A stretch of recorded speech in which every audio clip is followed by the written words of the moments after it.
11 de enero de 2021. El sargento Matthew Faschan y Sean Paul se encontraban entre los agentes que llevaron a cabo una extracción forzosa de las celdas de las reclusas en el Centro Correccional para Mujeres. Ignoraban que la agresión estaba siendo grabada y que pronto tendrían que responder por sus crímenes. Desde palizas encubiertas hasta sobornos, estos son los policías corruptos que olvidaron que había cámaras en la cárcel. Número 3. Guardias de la prisión en Auckland. 20 de mayo de 2017. Prisión de Auckland para Maremo. 3 funcionarios de prisiones, Desmond Fafo, Verimu Paikea y Biju Debasi, se vieron involucrados en un altercado violento con los reclusos. No eran reclutas novatos. Sin embargo, nada los preparó para lo que sucedió aquella tarde en el Bloque Bravo. Desmond Fafo, un soldado de 26 años y padre de un hijo, llevaba 2 años en el cuerpo. Verimu Paikea, de 34 años, era un oficial veterano con fama de firme pero justo. Biju Debasi, de 31 años, había sobrevivido a una brutal agresión en 2016 y regresó al servicio con cautela. Alrededor de las 2:30, 3 presos, Samuel Hutchins, Trent Wellington y Matai Ángel, esperaban en el ala de recreo del Bloque Bravo para regresar a sus celdas. Desmond Fafo estaba de guardia, encargado de cachear a los presos antes de que subieran. Cuando Wellington comenzó a subir las escaleras, se giró repentinamente y atacó a Fafo con un arma blanca improvisada, apuñalándolo en la cabeza. Los otros 2 reclusos se unieron al ataque. Fafo sufrió múltiples heridas de arma blanca en la cabeza, la cara y los brazos, y sangró abundantemente. Más tarde recordó haber estado mareado y confundido, apenas capaz de protegerse de los golpes. Otros funcionarios de prisiones acudieron rápidamente a prestarle ayuda. En este punto la situación se torna bastante caótica. Las grabaciones de las cámaras de seguridad y de las cámaras corporales captaron lo que sucedió a continuación. Fafo, sangrando y furioso, se dirigió hacia Ángel, quien ya estaba en el suelo rodeado por varios agentes. Y entonces le propinó 3 patadas en la cabeza. El ataque fue tan brutal que se oyó a los demás agentes gritar: ¡Ya basta! ¡Ya basta! Y poco después llegó Mo Paikea. Mientras Ángel seguía en el suelo, Paikea le aplicó una llave de inmovilización que la fiscalía describió como una llave de 4 a las piernas. La fuerza empleada fue tal que le provocó una luxación compuesta y le fracturó el tobillo. Los fiscales argumentarían más tarde que esto ocurrió después de que el recluso ya había sido sometido y no representaba ninguna amenaza. El abogado de Paikea respondió que su cliente simplemente intentaba controlar a un preso violento en una situación difícil. Biju Debasi, otro agente que acudió al lugar, fue acusado de apartar deliberadamente una cámara de seguridad del incidente. La cámara se movió poco después de que Paikea le aplicara la llave de pierna a Ángel. Debasi declaró posteriormente que intentaba localizar a otro recluso y que no tenía intención de ocultar nada. Aún así, la fiscalía lo acusó de obstrucción a la justicia por desviar la cámara. Por otro lado, los 3 reclusos implicados en el ataque inicial, Hutchins, Wellington y Ángel, fueron acusados de lesiones con intención de causar daños corporales graves y agresión con agravantes.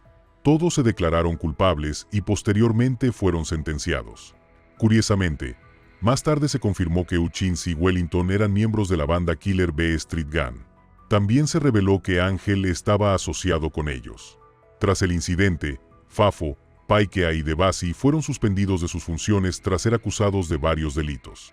Fafo fue acusado de agresión con intención de lesionar a Paikea, causándole lesiones graves por negligencia grave. Asimismo, Debasi fue acusada de obstrucción a la justicia. El juicio se celebró en el Tribunal Superior de Auckland y duró 2 semanas. Las imágenes del incidente se presentaron como prueba y se examinaron en el tribunal. Si bien la fiscalía argumentó que los agentes reaccionaron con fuerza excesiva una vez que el peligro ya había pasado, Fafo declaró que no recordaba haber pateado a Ángel. También declaró que no encendió su cámara corporal porque estaba siendo atacado y luchando por su vida. Su abogado, Todd Simmons, argumentó además que el trauma, la hemorragia y la adrenalina provocaron que Fafo perdiera el control momentáneamente. La defensa añadió que Fafo no tenía intención de herir a nadie, sino que actuó instintivamente tras ser brutalmente agredido. 27 de agosto de 2018.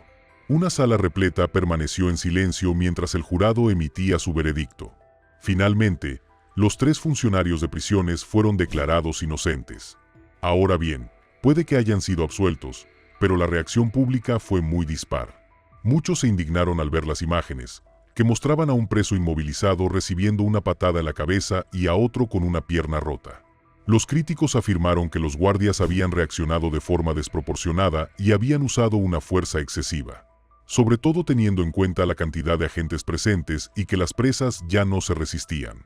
¿Qué opinas? Número 2. SGT. Matthew Fashchan y Sean St. Ahora se publica un video de lo que afirman son agresiones de funcionarios de prisiones contra reclusas durante una noche. Los guardias intentaron encubrir el ataque en el Centro Correccional Edna Mahon para mujeres presentando informes falsos. Enero de 2021. Los guardias del Centro Correccional Edna Mahon para mujeres realizaron una extracción de celdas después de que algunas internas fueran acusadas de verter un líquido desconocido a través de las puertas de sus celdas. Este ejercicio rutinario se convertirá en un incidente violento que provocará el cierre del centro penitenciario. El sargento Matthew Fashchan y Sean St. Paul eran funcionarios de prisiones de alto rango en la única prisión femenina de Nueva Jersey, el Centro Correccional Edna Mahon. Sin embargo, a pesar de su experiencia, pronto se verán envueltos en un caso perturbador. Fashchan, de 35 años y originario de Hackettstown, Nueva Jersey, tenía la tarea de registrar las extracciones forzosas de celdas esa noche. Sean St. Paul, de 56 años y residente de Newark, era el administrador interino y el oficial de mayor rango en la prisión durante estos sucesos. 11 de enero de 2021. Los funcionarios sacaron por la fuerza de sus celdas a al menos 5 mujeres en plena noche. Alegaron que las internas habían vertido líquidos desconocidos a través de las puertas de las celdas. Según la normativa del Departamento de Correcciones, si las internas representan un peligro o se niegan a abandonar sus celdas, los funcionarios pueden realizar una extracción de celda. Pero estas medidas deben llevarse a cabo con cuidado. Se debe ordenar a los reclusos que se pongan las esposas y que obedezcan voluntariamente. Solo se permite el uso de la fuerza si se niegan. Algunos de los reclusos sacados de estas celdas ya estaban esposados, y otros tampoco opusieron resistencia.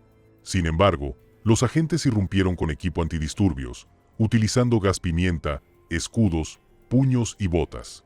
La violencia quedó registrada en algunas cámaras y no en otras. Se dice que el sargento Fashchan, cuya labor era grabarlo todo, omitió deliberadamente algunas partes del incidente. Se descubrió que los informes internos redactados después del incidente también eran falsos o engañosos. Los agentes alegaron que las lesiones fueron autoinfligidas o justificadas. El informe de Faskin sobre las lesiones de una mujer también fue descrito como un intento de engañar al departamento. Cuando el público vio las imágenes, presenció el caos. En uno de los videos, una reclusa solloza y dice que no hizo nada malo. Está sangrando del rostro, sentada con las manos esposadas a la espalda. Pide un pañuelo de papel y luego se limpia la sangre de los pantalones. Le cuenta a una enfermera que los agentes la golpearon. Cuando le preguntan por qué la golpearon, nadie responde. ¿Para qué? Otro video muestra a un agente pidiéndole a una mujer que extienda las manos para esposarla. Ella dice que tiene que ir al baño. En cuestión de segundos, el agente la rocía con gas pimienta dentro de la celda. Acto seguido, 6 agentes irrumpen en el interior. Se oye toser. Un agente la golpea casi 30 veces. Ella no se defiende. Después, la arrastran al pasillo. Con la camisa abierta, rodeada de agentes y acorralada contra la pared, dice en voz baja, «No me resisto». Madre mía, las lesiones de aquella noche fueron gravísimas. Una mujer tenía un hueso roto alrededor del ojo y marcas de golpes en el cuerpo. Otra tenía una conmoción cerebral y hematomas en la cara. En una demanda, una mujer llamada Igela Nelson describió cómo, tras ser esposada, los agentes entraron en su celda y la golpearon con puñetazos y patadas. Le doblaron los brazos hasta que oyó un crujido. Se fracturó el cúbito. Ella acusa a un agente de agresión sexual durante la paliza. Nadie ha sido acusado de ningún delito, pero la demanda sigue en curso. Nelson declaró que se desmayó del dolor y que le sangraban la nariz y la boca. Para colmo de males, la enfermera de turno supuestamente no la examinó ni documentó las lesiones. 2 días después, tras reiteradas quejas, finalmente la llevaron a un hospital donde los médicos confirmaron la fractura de brazo. En noviembre de 2023, 15 funcionarios de prisiones fueron acusados formalmente. En total, todos están acusados de conspiración, abuso de autoridad y agresión con agravantes. Algunos enfrentan cargos por falsificación de documentos públicos. Entre los acusados figuran 4 sargentos, un teniente, un comandante y un administrador adjunto. Los investigadores afirmaron que los agentes ya habían decidido usar la fuerza. Los reclusos tampoco recibieron las advertencias adecuadas ni se les dio la oportunidad de acatar las órdenes. Además, la fiscalía alegó que los agentes redactarían informes falsos para encubrir los hechos. Dado que el caso aún se encuentra en los tribunales, cada cargo conlleva penas severas en caso de condena. La conspiración y el abuso de autoridad pueden acarrear penas de prisión de 5 a 10 años, con multas de hasta $150,000. La falsificación de documentos públicos se castiga con penas de prisión de 3 a 5 años. Las lesiones graves pueden conllevar una pena de hasta 10 años de prisión, de los cuales el 85% debe cumplirse antes de poder optar a la libertad condicional. Por el momento, los acusados han sido suspendidos de empleo y sueldo. Las consecuencias no se limitan a los cargos y las acusaciones formales. El comisionado de prisiones de Nueva Jersey, Marcus Hicks, dimitió tras la publicación de este informe, alegando que desconocía que la prisión no contara con un administrador permanente en ese momento. Ahora, el investigador estatal de prisiones, Dan Benedetti, también se jubiló tras ser criticado por no investigar ni visitar la prisión después del incidente. El caso de agresión no fue el primero que ocurrió en el centro correccional Edna Mann. Un informe de 2020 describió abusos sexuales generalizados por parte del personal y represalias contra los internos que los denunciaron. De hecho, a principios de 2021, el Estado acordó pagar $21 millones para resolver una demanda relacionada con dichos abusos. Aún así, los problemas persistieron. Sin embargo, tras los actos de violencia de enero de 2021, el Estado prometió cambios. El gobernador Phil Murphy anunció el cierre de la prisión. También asume el cargo un nuevo liderazgo, incluyendo a Victoria Kuhn. Sus reformas incluyen el uso de cámaras corporales para todo el personal en contacto con los internos, mejor capacitación y un enfoque en el cambio de la cultura penitenciaria. Número 1. Guardia de Seguridad Anónimo. El 19 de enero de 2024, Alessandro Chávez Sandoval, un interno de 21 años del Centro de Procesamiento Conjunto del Condado de Harris en Houston, fue atacado violentamente por varios oficiales de detención. Uno de estos hombres, cuyo nombre no ha sido revelado por la oficina del sheriff del Condado de Harris, fue el primero en enfrentarse a de Alessandro. Todo quedó grabado por las cámaras de vigilancia, lo que provocó indignación pública y exigencias de investigaciones federales y estatales. Sandoval había sido ingresado en prisión por violar su libertad condicional relacionada con una condena por robo cometida cuando era menor de edad. En ese momento no enfrentaba nuevos cargos penales.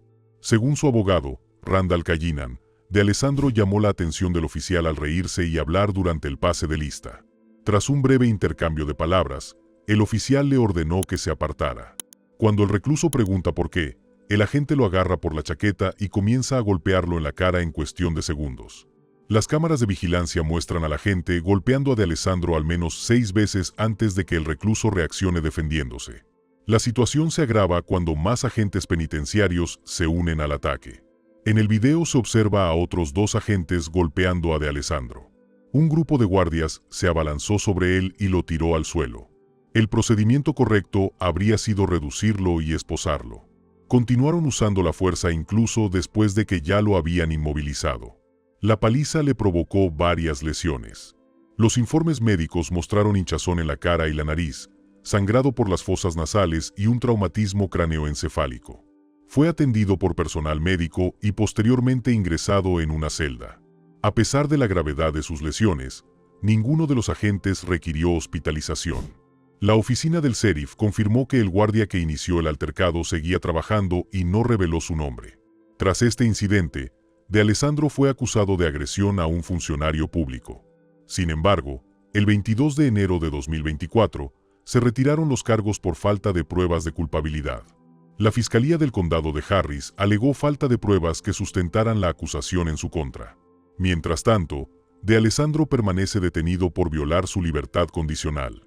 Por ello, su abogado, Callinan, solicita a la División de Derechos Civiles de la Fiscalía que inicie una investigación.